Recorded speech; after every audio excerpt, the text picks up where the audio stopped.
Il existe des agences de modeling au Japon dans lesquelles il suffit littéralement d'aller vous inscrire. Tu ne sais pas ce qui va t'attendre dans les mois qui viennent, viennent, au moment où j'avais plus de régularité dans mes apparitions. donner... Coucou les gens, Aisai, bonjour, 3e vendredi du mois. Donc aujourd'hui, je vais recevoir en ligne, puisqu'on peut pas trop se voir avec la situation de la pandémie, et surtout qu'il est à Tokyo et moi à Okinawa, Mitsu, qui est aussi dans le monde des médias au Japon, qui a aussi fait une vidéo à ce sujet.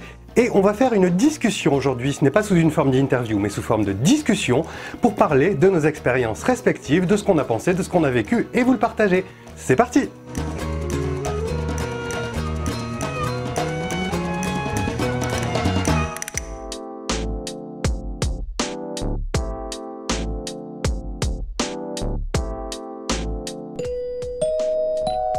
Disclaimer.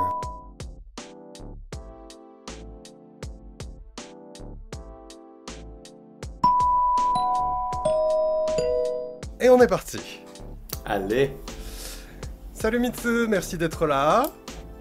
Merci à toi. Ça me fait plaisir parce qu'en plus là, comme j'ai plus trop d'occasion d'aller sur Tokyo avec cette superbe pandémie qui nous embête bien. Forcément. Voilà, ça fait un petit bout de temps que je t'ai pas vu. Déjà pour commencer, je vais déjà couper court à toute potentielle suspicion qui ne serait jamais, qui n'est même peut-être pas encore née. Je ne te reçois pas sur ma chaîne pour essayer de te voler tes followers parce que, et tu pourras le confirmer, en fait, je t'avais demandé déjà de participer en tant que guest. Ça date d'octobre ou novembre, je crois, hein, donc à savoir que j'ai lancé ma chaîne début janvier, ouais. Donc c'était bien avant ça. Ouais. J'ai rematé un petit peu tes vidéos avant cet entretien pour avoir un peu matière à discuter aujourd'hui. Et on va commencer, c'est vrai que tu as fait toi ta vidéo sur être modèle au Japon. Ouais, ma première vidéo d'ailleurs. Ouais. Voilà, moi j'ai fait la mienne aussi, que je sais pas, la 5e ou un truc comme ça, sur le monde, travailler dans le monde des médias au Japon. Il y a des trucs qui sont similaires, on va dire, dans ce qu'on va dire. Et puis, ouais, il y a certaines choses similaires, et puis après, ce qu'il y a d'intéressant avec ce travail-là, c'est que je pense que chacun a un petit peu son point de vue aussi. Exactement. Alors forcément, il y a des, comment dire, pas des généralités, mais il y a des choses qui sont objectivement vraies, donc ce qui fait qu'on se retrouve sur pas mal de points à dire la même chose. Mais après, par contre, je pense que ton point de vue, parce que en plus, t'as plus d'années que moi quand même sur... t'as travaillé plus de temps que moi au Japon, donc je pense que toi, t'as aussi un background qui est un petit peu plus long que le mien. Donc c'est marrant un petit peu de voir ton état d'esprit et le mien par rapport au même travail qu'on fait finalement. C'est vrai que ça fait un bout de temps, mais déjà il y a pas mal de différences en regardant ta vidéo. C'est des trucs dont j'ai parlé dans la mienne, mais que j'ai coupé au montage parce que je trouvais que c'était un petit peu trop technique. Est-ce que tu as déjà ressenti sur certains tournages, par exemple, des différences de comportement de la part des équipes envers le cast japonais et le cast étranger que tu as pu représenter dans... Comme j'ai pu le dire dans une interview récente, j'ai jamais vraiment ressenti un décalage entre les Japonais et moi. J'ai jamais ressenti le fait d'être vraiment gaijin. Moi non plus. Les gens ils m'ont jamais dit sale gaijin ou quoi, donc voilà, je pense que ça on le partage un peu. Pour répondre à ta question, je vais te donner une anecdote, quelque chose qui m'est arrivé il y a quelques années. Donc en gros, à ce moment-là, j'avais eu un gros job, mais vraiment un gros job, c'est-à-dire que c'est une publicité qui était passée sur les visions, donc les visions c'est les grands écrans comme vous pouvez voir à Shibuya, à Shinjuku, ouais. etc. C'était une pub qui était passée dans le train, dans le bus, vraiment la grosse pub, c'est vraiment les pubs qui rapportent beaucoup d'argent et les pubs que tu es content de faire parce que voilà, t'es un petit peu mise en avant partout. Et donc je tourne cette pub-là, et donc je suis avec une équipe de tournage, et je suis donc le main. Le main, c'est-à-dire que je suis le personnage principal de la pub. Ouais. Et du coup, il y avait l'équipe de tournage quand j'ai fait le tournage. Comme j'étais le main cast, j'étais le gars de la pub, les gens, limite, ils me ciraient mes pompes, tu vois. Et ouais. Ils en font limite plus que ce que tu demandes. Moi, je suis là, je dis non, mais je peux faire mes lacets, les gars. Eux, ils viennent pour faire tes lacets, ils prennent soin de toi. J'aime pas trop, mon sac, je peux le porter moi-même aussi, c'est pareil, quoi. Mais du coup, voilà, j'ai vraiment cette équipe qui est à fond sur moi, qui m'appelle Mitsugi-sama, tu vois, Mitsugi-sama, Daijoubu desu ka, tu vois. Et du coup, ça fait plaisir parce que tu te dis, ok, on me reconnaît quand même en tant que professionnel, donc bien ça sûr. fait vraiment plaisir. Peut-être un mois après, je fais une autre pub où je suis plus sub-main en fait, extra en fait, mais je suis pas du tout le main cast quoi. Les mecs, ils me regardent même pas, les mecs je leur pose une question, ils m'envoient bouler, mais genre ils en ont plus rien à foutre de ma gueule. C'était la même équipe ? Il y a 3 semaines, la même équipe, les mêmes gens. Et genre 3 semaines, un mois avant, ils étaient là limite à vouloir cirer mes pompes, et juste parce que là sur ce shooting là, je n'étais pas le main cast, c'était plus les mêmes gens, mais les mecs ils en avaient rien à foutre de ma gueule juste parce que il y avait un autre mail à qui ils étaient en train de cirer les pompes, et moi du coup j'étais plus important à leurs yeux. Et c'est là où tu te dis ok, en fait tu crois qu'ils te prennent au sérieux quand tu fais un gros boulot, mais en fait ils s'en foutent quoi. C'est plus le regard en fait Ouais, c'est pas toi en fait, c'est le costume du main qui fait le... C'est ça. Qui fait la valeur quelque part qu'on t'attribue sur ce tournage. Exactement. Ouais. Alors moi j'ai pas du tout eu ça sur le plan d'être considéré différemment par les mêmes équipes sur un tournage. Par contre, ce que j'ai senti, c'est qu'aussi pour une grosse pub que j'avais fait, en fait, c'était pas au niveau des équipes, mais c'est une pub où il y avait énormément de figurants étrangers qui étaient pour la plupart des gens que je connaissais déjà sur d'autres tournages. Et c'est vrai que je savais que quoi que je fasse, de toute façon j'allais être jugé. Et qu'il y en aurait toujours qui seraient là pour dire ouais, il a pris la grosse tête parce qu'il a un premier rôle, machin truc, alors qu'il y a 5 ans, il faisait des boulots de figuration aussi avec nous, etc. etc. Donc c'est vrai qu'il y avait les équipes japonaises d'un côté qui me disaient oui, mais il y a beaucoup de travail, on retourne demain, faut que vous vous reposiez dans les scènes où vous jouez pas, il y a une loge exprès pour vous, etc. etc. Mais je savais très bien de mon côté que le premier pas que je faisais dans ma loge qui n'était pas la même loge du coup, puisque c'était une loge privée, que les autres étrangers qui étaient sur ce plateau. Mais alors, j'allais m'en prendre, mais plein la gueule, en disant ouais, tu vois, il a vraiment pris la grosse tête et tout ça. Donc, quelque part, je ne pouvais pas. Mais malgré tout, il y avait quand même, j'entendais des bruits de couloir derrière quand même, parce qu'il y a toujours des gens qui ont une forme de jalousie, et puis ça, on n'y peut rien. Moi, je pars du principe que chacun fait son chemin, chacun a son rythme. Exactement. Voilà, c'est moi YouTube avec mes 141 followers, pour l'instant ça va me prendre 10 ans pour arriver à ton nombre de followers, mais c'est pas grave, moi je fais ce qui me plaît, et donc c'est vrai que la jalousie c'est quelque chose que moi j'ai pas du tout. Bah, le souci de la jalousie en fait, d'un point de vue totalement philosophique, hein, le souci de la jalousie, c'est que quand t'es jaloux de quelqu'un, tu vas pas chercher à te dire ah, cette personne, elle est à ce niveau parce qu'elle a fait ci, parce qu'elle a fait ça, parce qu'elle a monté les échelons, quoi. Non, tu vas juste te dire, cette personne-là, elle a de la chance, cette personne-là, on lui donne un truc, mais elle le mérite pas ou quoi. Mais le truc, c'est que ça fait quoi? T'essaies juste, en fait, de dénigrer les gens pour essayer, toi, de te mettre au même niveau, de te mettre au-dessus. Le problème, c'est que toi, tu skill up pas en faisant ça. Tu restes au même niveau. Je suis tout à fait d'accord avec toi. C'est pas en dégradant les gens par la parole que toi, tu vas skill up. Donc, le meilleur moyen, c'est quand tu sens que t'as un petit peu de jalousie, parce que la jalousie, c'est un sentiment qui est totalement humain, et c'est normal de commencer à le ressentir.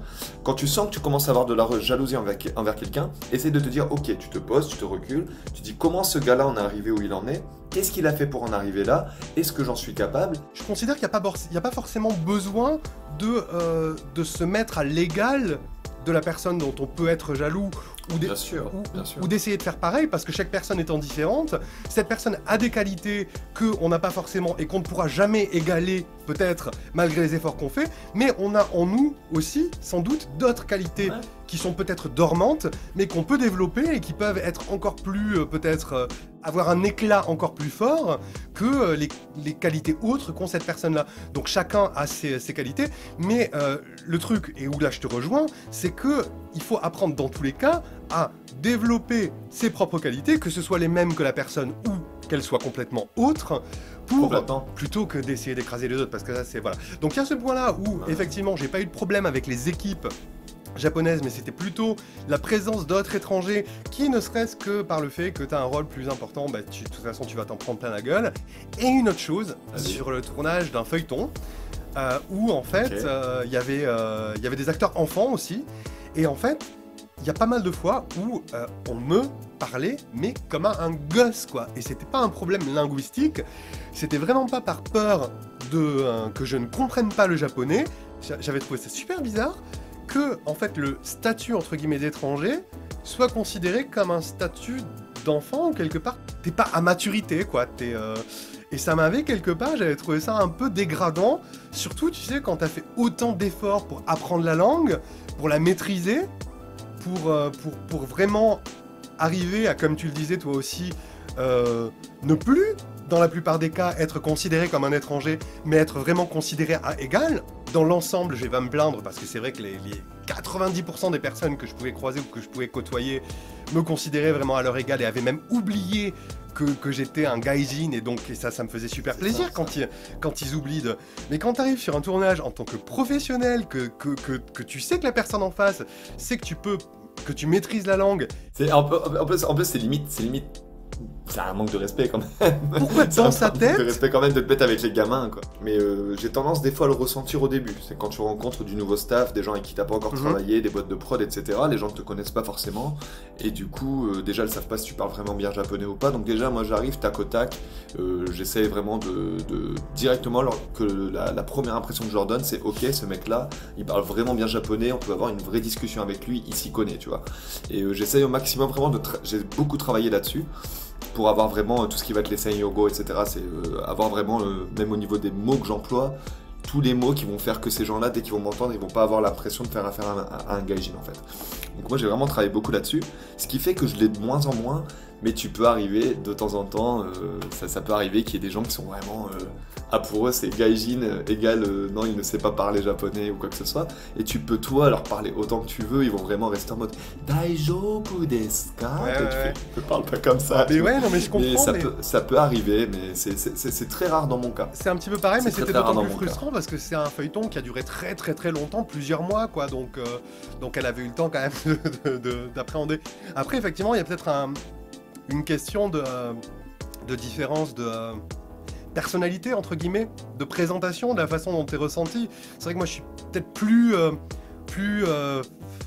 comment dire, dans la façon de m'exprimer, dans la façon de me présenter ou de bouger, tout ça. Je suis peut-être un petit peu plus soft visuellement, où t'as un côté un petit peu plus wild, on va dire, sauvage, peut-être plus masculin dans le sens plus affirmé peut-être, ou moi j'ai un côté peut-être plus...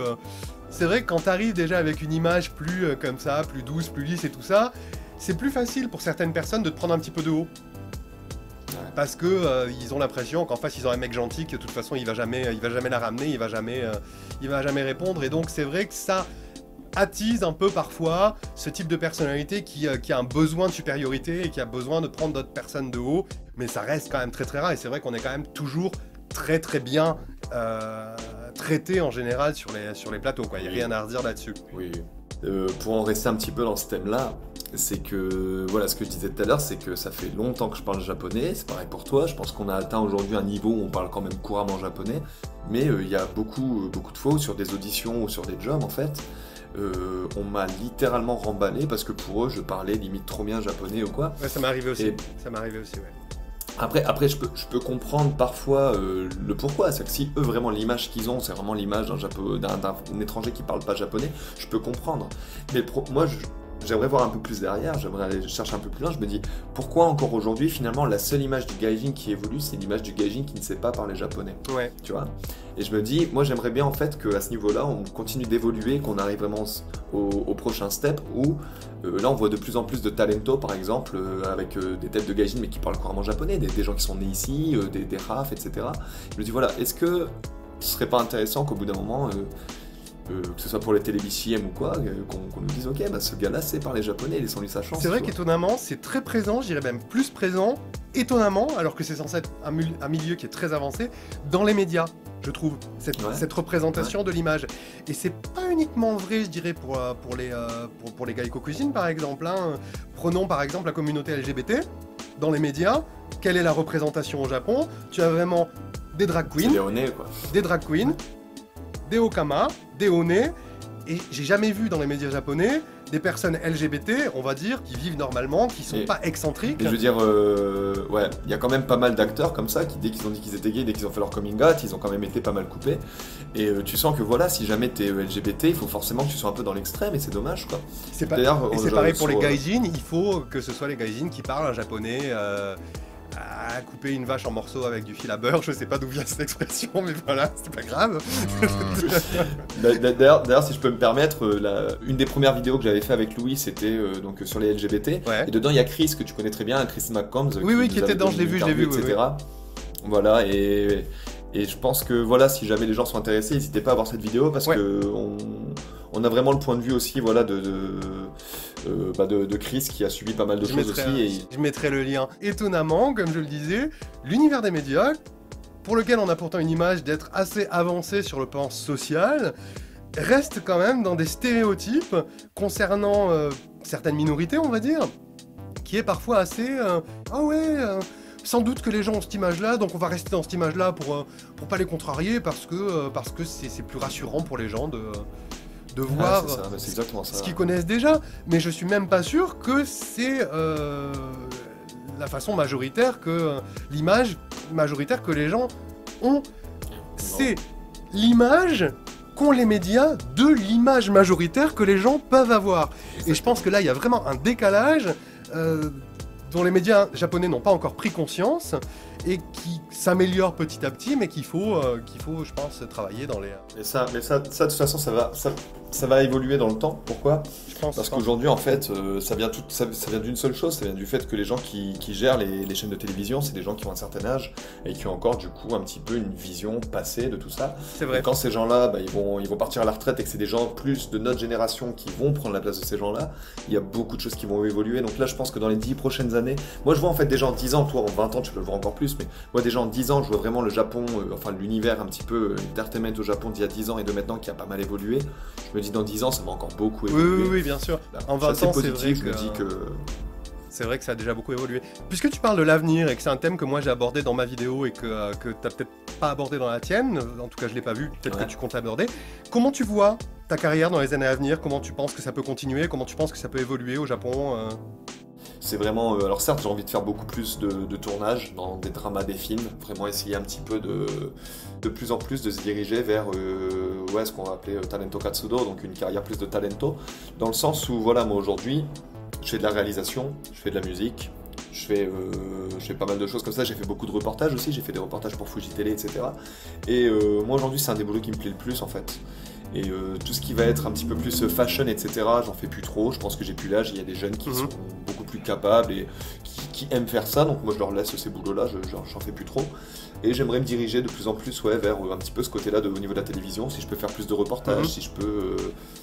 si j'avais la possibilité de pouvoir faire justement, par exemple, des interviews dans plusieurs langues, etc., et d'être un petit peu plus présent sur la scène médiatique japonaise en tant que talento, et pas en tant que juste Gaikokujin, voilà, j'essaie un petit peu de me diriger vers ça, en me disant qu'en plus, ce qu'il y a de bien avec la carte de talento, c'est que ça me donne aussi d'autres possibilités, justement, dans tout ce qui va être acting, dans tout ce qui va être aussi les publicités, etc., je pourrais les faire en tant que talento, ça rapportera un petit peu plus d'argent que de le faire juste en tant que Gaikokujin aussi, et voilà, pour cette partie-là de mon futur, je pense que je vais essayer de me diriger vers ça, vers du coup ce qu'on appelle talento en japonais. Où tu te vois vers 50, 60 ans, où tu te vois en train de faire quoi? Au niveau vraiment de l'entertainment japonais, c'est comme moi j'ai plein de projets en tête tout le temps, je suis toujours en train de faire 10 000 projets en même temps, donc à 50 ans c'est compliqué de répondre, parce que je sais même pas comment sera le monde dans 20 ans, donc je ne sais pas du tout. Par contre, ce que moi j'ai envie de faire, j'ai pas mal de projets, j'ai envie de créer ma société. Là par exemple il y a YouTube qui fonctionne bien, même peut-être sur YouTube j'ai envie de continuer à évoluer, de proposer des choses, etc. Mais même finalement en faisant YouTube je me suis rendu compte que vraiment ce côté reportage, ce côté c'est quelque chose que j'aime beaucoup en fait. Et pouvoir faire ça pour la télévision japonaise, continuer de faire ça pour la télé, moi ça me ferait... je pense que c'est vers ça que j'ai envie d'évoluer quelque part.